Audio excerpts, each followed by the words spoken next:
ಹಿಂದೂ ಕಾರ್ಯಕರ್ತ ಸುಹಾಸ್ ಶೆಟ್ಟಿ ಕೊಲೆ ಕೇಸ್ ವಿಚಾರಕ್ಕೆ ಸಂಬಂಧಪಟ್ಟಂತೆ ಇವತ್ತು ಮಂಗಳೂರಿಗೆ ಭೇಟಿಯನ್ನ ಕೊಡ್ತಾ ಇದ್ದಾರೆ ಬಿಜೆಪಿ ನಾಯಕರು. ಈಗಷ್ಟೇ ಬಿವೈ ವಿಜಯೇಂದ್ರ ಅವರು ಹೇಳ್ತಾ ಇದ್ರು, ರಾಜ್ಯಾಧ್ಯಕ್ಷ ಬಿವೈ ವಿಜಯೇಂದ್ರ ಅವರ ನೇತೃತ್ವದಲ್ಲಿ ಲೀಡರ್ಸ್ಗಳೆಲ್ಲರೂ ಕೂಡ ಮಂಗಳೂರಿಗೆ ಹೋಗ್ತಾರೆ. ಜೊತೆಗೆ ಸುಹಾಸ್ ಶೆಟ್ಟಿಯ ಅಂತ್ಯಕ್ರಿಯೆಯಲ್ಲಿ ಪಾಲ್ಗೊಳ್ತಾರೆ ಬಿಜೆಪಿ ನಾಯಕರು. ಇದು ಬಿಜೆಪಿ ರಾಜ್ಯಾಧ್ಯಕ್ಷ ಬಿವೈ ವಿಜಯೇಂದ್ರ ಅವರ ರಿಯಾಕ್ಷನ್ ಆಗಿತ್ತು. ಇದನ್ನು ನಾವು ಖಂಡಿಸ್ತೀವಿ. ಜೊತೆಗೆ ರಾಜ್ಯಾದ್ಯಂತ ಇದರ ಬಗ್ಗೆ ಹೋರಾಟ ಮಾಡೋದಕ್ಕೆ ನಾವು ನಿರ್ಧಾರವನ್ನು ಮಾಡೋದಕ್ಕಿದ್ದೀವಿ, ಇದ್ರ ಬಗ್ಗೆ ನಾವು ತೀರ್ಮಾನವನ್ನು ಮಾಡೋದಕ್ಕಿದ್ದೀವಿ ಇನ್ನಷ್ಟೇ. ಆದರೆ ಈಗ ಸದ್ಯಕ್ಕೆ ಬಿಜೆಪಿ ನಾಯಕರೆಲ್ಲರೂ ಸೇರಿ ನಾವೆಲ್ಲರೂ ಸುಹಾಸ್ ಶೆಟ್ಟಿಯ ಅಂತ್ಯಕ್ರಿಯೆಯಲ್ಲಿ ಭಾಗಿಯಾಗ್ತೀವಿ, ಈಗ ನಾವು ಮಂಗಳೂರಿಗೆ ಹೊರಟಿದ್ದೀವಿ ಹೀಗಂತೇಳಿ ಬಿವೈ ವಿಜಯೇಂದ್ರ ಅವರು ರಿಯಾಕ್ಷನನ್ನು ಕೊಟ್ಟಿದ್ದಾರೆ. ಸೊ ಅಲ್ಲಿಗೆ ಇವತ್ತು ಮಂಗಳೂರಿಗೆ ಬಿಜೆಪಿ ನಾಯಕರೆಲ್ಲರೂ ಕೂಡ ಹೋಗ್ತಾ ಇದ್ದಾರೆ. ಬಿಜೆಪಿ ರಾಜ್ಯಾಧ್ಯಕ್ಷ ಬಿವೈ ವಿಜಯೇಂದ್ರ ಅವರ ನೇತೃತ್ವದಲ್ಲಿ. ಜೊತೆಗೆ ಪ್ರತಿಭಟನೆಯ ವಿಚಾರವಾಗೂ ಕೂಡ ರಿಯಾಕ್ಷನ್ ಕೊಟ್ಟಿದ್ದಾರೆ. ರಾಜ್ಯಾದ್ಯಂತ ಪ್ರತಿಭಟನೆ ಮಾಡೋದ್ರ ಬಗ್ಗೆ ನಿರ್ಧಾರವನ್ನು ಇನ್ನಷ್ಟೇ ಮಾಡಲಿಕ್ಕಿದ್ದೀವಿ ನಾವು ಅಂತ. ನೋಡಿ, ಆ ಹಲ್ಲೆ ಹೆಂಗಾಯ್ತು, ಆ ಕೊಲೆ ಹೆಂಗಾಯ್ತು ಅನ್ನೋದು ನೋಡ್ತಾ ಇದ್ದೀರಿ. ಜೊತೆಗೆ ಅಲ್ಲಿನ ಸ್ಥಳೀಯರು ಕೂಡ ಹೆಲ್ಪ್ ಮಾಡಿದ್ದಾರೆ ಅನ್ನೋದು ವಿಡಿಯೋದಲ್ಲಿ ಸ್ಪಷ್ಟವಾಗಿ ಕಾಣಿಸ್ತಾ ಇದೆ ಅನ್ನೋದರ ಮಾತುಗಳನ್ನು ನುಡಿಯಲಾಗ್ತಾ ಇದೆ. ಅಂದರೆ ಈ ಹತ್ಯೆ ಮಾಡಬೇಕಾದ್ರೆ ಅವನು ಹೋಗ್ತಾನೆ, ಎಲ್ಲಿ ಬರ್ತಾನೆ, ಎಲ್ಲಿಗೆ ಹೋಗಬೇಕು, ಎಲ್ಲಿ ಗಾಡಿ ನಿಲ್ಲಿಸ್ತಾನೆ, ಎಲ್ಲ ವಿಚಾರದ ಬಗ್ಗೆಯೂ ಕೂಡ ಅಲ್ಲಿ ಅವ್ರಿಗೆ ಮಾಹಿತಿ ಸಿಕ್ಕಿದೆ. ಯಾವ ಒಂದು ಸ್ಥಳದಲ್ಲಿ ನಾವು ಅಟ್ಯಾಕ್ ಮಾಡಬೇಕು.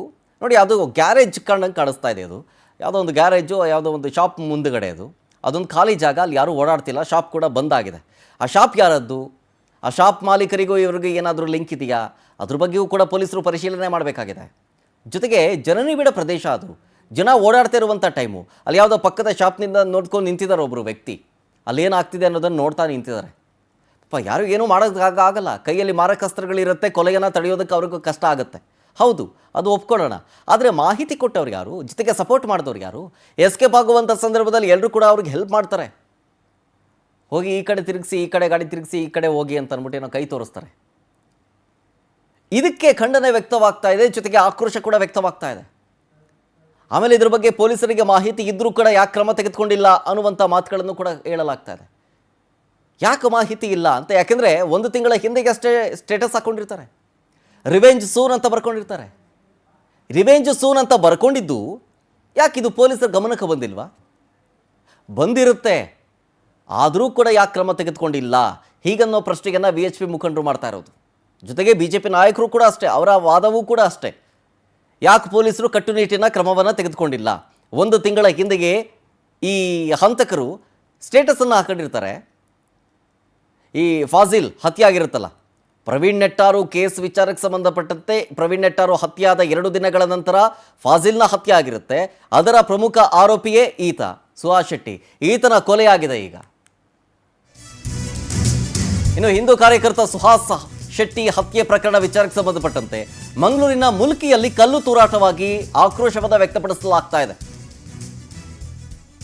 ಒಂದು ಕಡೆ ನಗರದಾದ್ಯಂತ ಬಂದಿದೆ, ನಿಷೇಧಾಜ್ಞೆ ಜಾರಿಯಾಗಿದೆ. ಇದರ ನಡುವೆ ಉದ್ರಿಕ್ತರ ಗುಂಪು ಕಲ್ಲು ತೂರಾಟ ಮಾಡಿದೆ. ಉಡುಪಿ ಮಂಗಳೂರು ಖಾಸಗಿ ಬಸ್ಗೆ ಕಲ್ಲೆಟ್ಟು ಹೊಡೆದಿರೋದು ನೋಡಿ, ವಿಜುವಲ್ಸಲ್ಲಿ ನೋಡ್ತಾ ಇದ್ದೀರಿ. ಕಲ್ಲು ತೂರಾಟದ ಹಿನ್ನೆಲೆಯಲ್ಲಿ ಉಡುಪಿ ಮಂಗಳೂರು ಬಸ್ ಸಂಚಾರವನ್ನು ಸ್ಥಗಿತ ಮಾಡಲಾಗಿದೆ.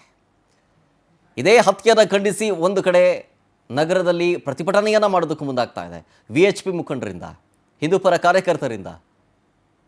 ಜೊತೆಗೆ ಕುಟುಂಬಸ್ಥರ ಆಕ್ರಂದನ ಒಂದು ಕಡೆ ಮುಗಿಲು ಮುಟ್ಟಿದೆ. ಶವವನ್ನು ಈಗ ಮೆರವಣಿಗೆಯ ಮುಖಾಂತರ ತರಲಾಗ್ತಾ ಇದೆ. ಅಂತಿಮ ಸಂಸ್ಕಾರಕ್ಕೆ BJP ನಾಯಕರೆಲ್ಲರೂ ಕೂಡ ಭಾಗಿಯಾಗ್ತಾ ಇದ್ದಾರೆ.